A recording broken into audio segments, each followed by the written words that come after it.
r/ask Reddit. What has been the most heartbreaking thing you've personally witnessed?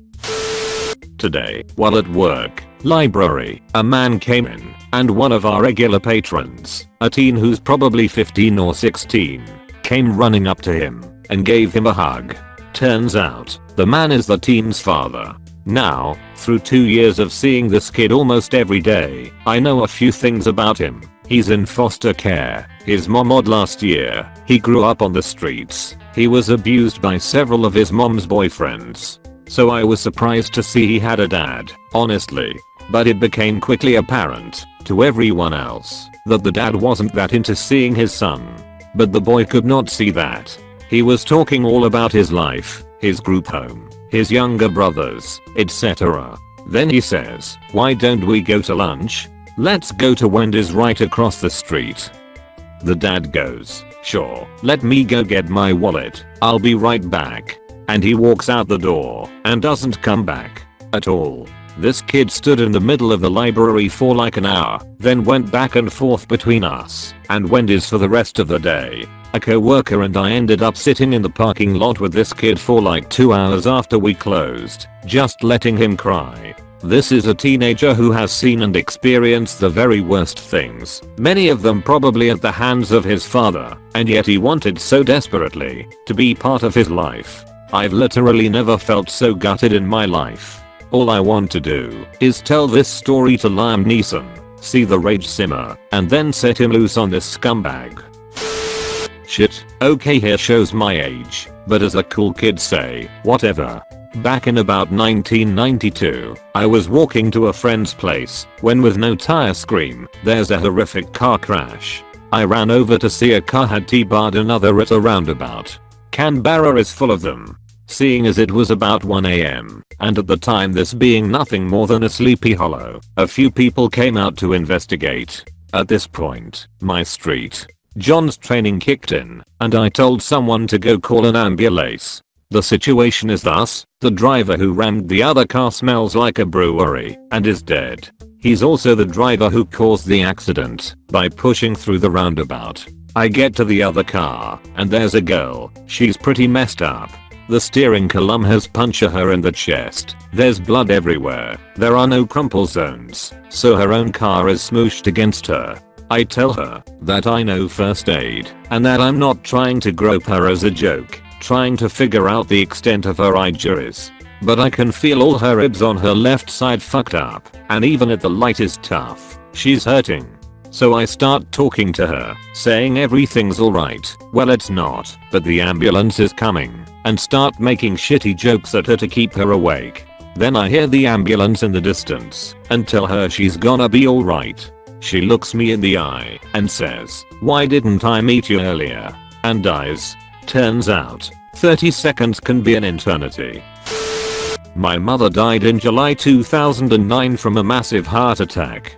She was in the hospital for a few months because of many health issues and her cancer had come back. I remember laying on the couch the morning she passed because I had fallen asleep the night before and kept hearing the phone ring. In my half asleep stupor, I just went upstairs. I remember thinking as I got into bed, wouldn't it be weird if it were the hospital calling? I laid in bed and just listened as the phone rang again. I thought my dad would pick it up because he had a phone in his room, but he was out cold. I finally got out of bed because I couldn't get back to sleep and answered it. Someone from the hospital was indeed calling and asked for my dad. I knew exactly what they were about to tell him. I just went upstairs, knocked on his door, and handed the phone over to him. I then went downstairs and sat with my brother, who had fallen asleep on the other couch, and I felt absolutely numb because I knew what news was coming. My father came downstairs and just said that my mother was gone and we had to go to the hospital. My brother and I got dressed and we all left to go pick up my older brother at his apartment. We just drove there in silence. We arrived, met a nurse, and they took us to her room. My little brother and I sat on the other side of the curtain because neither of us could bear to see the body. My older brother and father stepped around the curtain and the nurse pulled the sheet from my mother's face. The next sound I heard was the most heart-wrenching as my father let out a soul-numbing scream and started crying. I could hear his heart breaking in that scream, which broke mine as well. To this day, it is the worst sound I have ever heard in my entire life, and I still hear it whenever I think of that day. My mother died from cancer in the hospital. Kidney cancer that had spread everywhere including her lungs. I was the only one with her when she finally let go. She slowly suffocated to death for endless weeks. I watched her final gasps that morning as they slowed in frequency until stopping completely. The only sound was the hissing of her oxygen mask, which I took off of her and shut the valve. I sat with her in silence for 15 minutes. Not moving. Not thinking. I wasn't a person in that moment, but a raw embodiment of grief. I was halfway through my stupid maple frosted donut. I put my hand on her and said, "It's okay, Mom. You rest now." Sitting beside her, I called everyone in the family, one by one, to tell them it was over. The worst calls were my 2 siblings, followed by my grandmother. I heard everyone's heartbreak that morning. Everyone's. I can't describe in words those sounds, but they still haunt me 11 years later. I had been friends with a girl named Alice as long as I remember. Our parents were neighbors and also really close. We both had big families with lots of siblings and we were the oldest kids, so we kind of clicked in every way. She was my first best friend. So it was Christmas time in 2004. I was visiting her. We were talking about how she had a crush on my brother and other usual things that 13-year-old girls would talk about. I was drawing a horse for her. She loved horses, and I loved drawing. It was a nice evening. Then we started about talking what we got for Christmas. I don't remember that I got anything special, but she got a vacation to Thailand. I was so envious that she got to go to Khao Lak with her family. But I was happy for her and wished her a wonderful trip. After few days there was tsunami. Both parents died. 2 of her siblings were never found. She and her small sister barely survived. The double funeral for her parents was heartbreaking. I remember the moment when 2 daughters walked behind the coffins to the altar and the look on Alice's face. I lost my breath. She wasn't the same anymore. She had lost everything. There she was saying goodbye to her parents while comforting her little sister who didn't understand what was happening. She didn't have the chance to say goodbye to her baby brother or to her other sister. She didn't even cry. That was the last that I saw of her. She moved to another country to her grandparents. I did send her few letters with drawings of horses and saying how my brother is also missing her. She never answered. I think of her every time I visit my parents and see their house. We have a lot of good memories of us there. But I don't know where she is now. I can only hope that she and her sister are doing alright. When I was a patient at Research Psychiatric Center, there was a woman who had been there for a few days before I taken in and who remained there for a week after I was out. She would rarely talk, was completely unfocused, and they were switching so many medications around on her that she spent most of the day sleeping in her room. Eventually, in one of our group sessions, she began to open up about what it is that brought her to the hospital. This woman was in her early 40s and had 2 daughters. The first one died 6 months prior to her entering the hospital. Then, a week before she came in, her second daughter was killed in a car wreck. And 2 days before she was taken to the hospital, her house caught fire due to faulty wiring and everything that she owned was lost. We all tried to console her as best as we could, and by the time I left 2 weeks later, she was actively engaging in conversation and even smiling a bit. She even spoke of how she was working with a friend to try and open a small business. The amount of tragedy this woman had gone through and her ability to survive it all put things in perspective for a lot of us. When I was a correctional officer, I would oftentimes escort inmates to and from the hospital for medical treatment. There was one inmate, Fredericks was his name I believe, who had been diagnosed with a heart condition. He was about 50 years old and a born-again Christian, as many inmates are. He was always quoting scripture and seemed so sure about his place in heaven.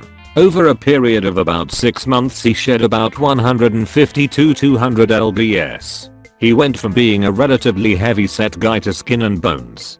I would usually be the one to escort him to and from the hospital. Another officer and I would sit with him for 8 to 12 hours a day. At one point, he had to be transferred to another larger hospital, so I rode in the back of the ambulance with him, while the other officer followed us in the prison van. I still remember the conversation we had to this day. I was known for always carrying Jolly Ranchers in my pocket. He asked me if I had any that I could share with him. I told him I didn't, but if I did I would certainly share them with him. That was against the rules, but I don't think anyone would have said anything about me sharing a piece of candy with a dying man. I could see his hands were shaking, and I could hear the handcuffs and chains clinking. We had to wrap the belly chain around him twice because he had become so thin. He looked at me and said, "I'm scared." I could tell he was holding back tears. I didn't know what to say, so I just told him that he was gonna be okay. After I got relieved from my post, I told him I would see him next week, as my days off were coming up. I never saw him again. He died a few days later.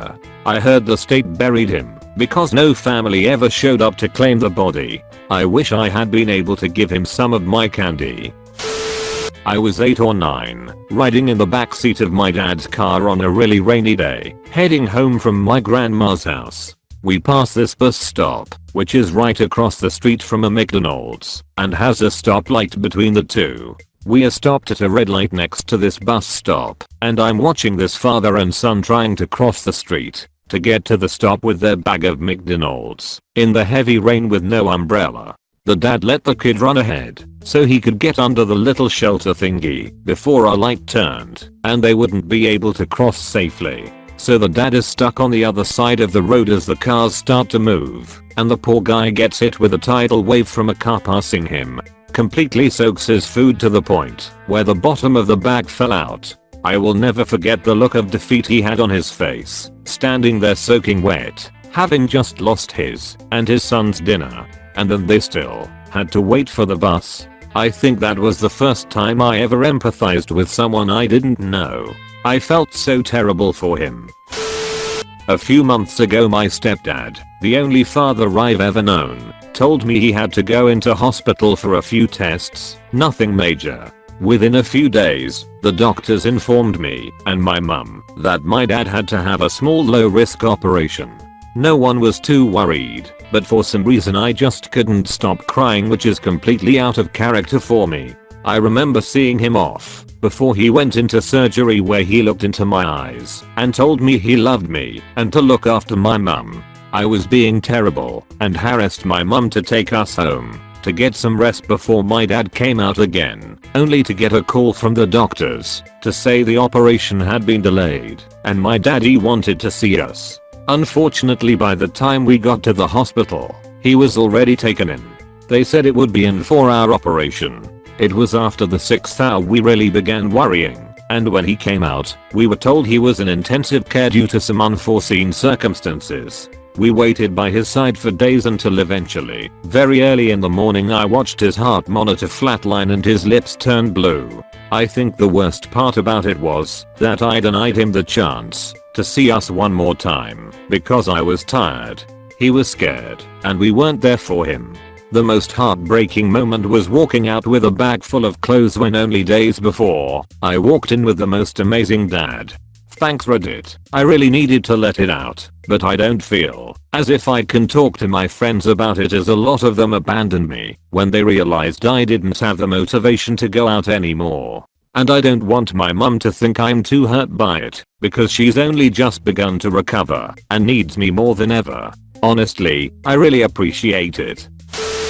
I do some volunteer work with a special needs school near my home where they do some Special Olympics type field day events twice a year. Most of the kids are developmentally disabled, but a few have physical disabilities like CP. After helping with the events for a few years, I got to know some of the kids better than others, and there is this one kid named Andy who has severe autism, mostly relating to sensory dysfunction. He rarely speaks to anyone, but this kid is fucking bananas about baseball. He memorizes stats and players and team rosters, and can rattle off the most obscure baseball stats ever, and they are all accurate. It's incredible. Anyway, Andy is raised by his mom and grandmother, as his dad bailed out when he was very young, 2 or 3 I think. One of the events we did at the field day was a kind of modified baseball game on a little field with big bass baths for the kids in wheelchairs and big softballs and bongo bats. Andy had tried to participate in the game for years, but could just never do it. He would just get too overwhelmed. It was too much. He would wind up watching from his chair, and you could see that he wanted to be part of it so bad. Last fall I spent a couple hours before the baseball game trying to get him mentally prepared for the game, so that maybe he would be able to actually take an at-bat. I walked him through what it would be like, and just tried to get him calmed down, and I gave him my hat to wear, and a lead vest to wear. Like the ones you wear when getting an x-ray. It calms him down. I didn't expect that to change anything really, but to my surprise and delight, he wound up actually getting to the plate and staying there, unassisted, holding the bat up, and staring wide-eyed at the parent that was pitching. His mouth was agape, and he was breathing so hard I thought he might pass out. The parent lobbed the ball up to him, and Andy threw all his weight behind the bongo bat, and fucking crushed that shit to right center. It cleared the cones by 30 feet, using cones for fence line. I was so happy I was about to bust, and after he was helped around the bases, and stomped on the plate, he came back over to me, and I high-fived and fist-bumped him, and congratulated him over and over. Then he stopped, and I could tell he was trying really hard to compose himself to say something, and he says, "Can I come back later and do that again, so next time my dad can see?" I kept a smile on my face, but couldn't stop myself from bawling like a goddamn baby when I heard that. Fucking shit, crying again. Now kids need their goddamn dads. Sitting in the waiting room at my gyno's office for my yearly lady checkup. A visibly pregnant woman comes out of the offices, back into the waiting room. She's crying and on her phone, leaving someone a voicemail, saying please call me back as soon as you get this. They can't find a heartbeat. They're sending me to go get another ultrasound. Please call me back. I need you right now. I'm so scared. I looked around the waiting room after she walked out and realized that every woman in there, myself included, had started tearing up. Absolutely heartbreaking. My husband and I lost a baby in December. I was so shell-shocked from my own pain that I couldn't process the thought of other people outside myself. My husband made all the phone calls and took care of all the arrangements while I was essentially a zombie. One night a few days later, he came home to find me sitting in the bathtub crying. He didn't say anything. He just reached out and held my hand. I don't know why, but I just stared at him and asked, why aren't you crying? Why don't you feel anything? Up until that point he had been my rock. He was all of my strength existing outside of my own body. In the moment after I asked that, he broke down in some of the most heartbreaking sobs that I have ever heard. He just kept shaking and sobbing, saying I loved our baby too, and this horrible thing is happening to you, and I can't fix it. I can't make it better. Seeing him break down like that was the one thing that brought me back to life. I knew I had a family that needed me, and I couldn't stay the ruined shell of myself forever. My grandmother had a stroke about 15 years ago. She wasn't the same since. We would visit her at the hospice, and she was like a zombie. Sure, sometimes she would be somewhat lucid. She would recognize family members. She often doted on my father, which is weird, since he was only her son-in-law. She would often yearn for home, and if my grandfather was there she would sit and listen to everything he had to say, not matter the pain that she was in, but she couldn't walk, and talking was more or less grunts while looking at pictures. Anyway, flash forward 4 years and my grandfather gets a quick diagnosis of bone cancer. It was a death sentence, and a quick one at that. By the time he was in the hospital he was given less than 3 weeks to live.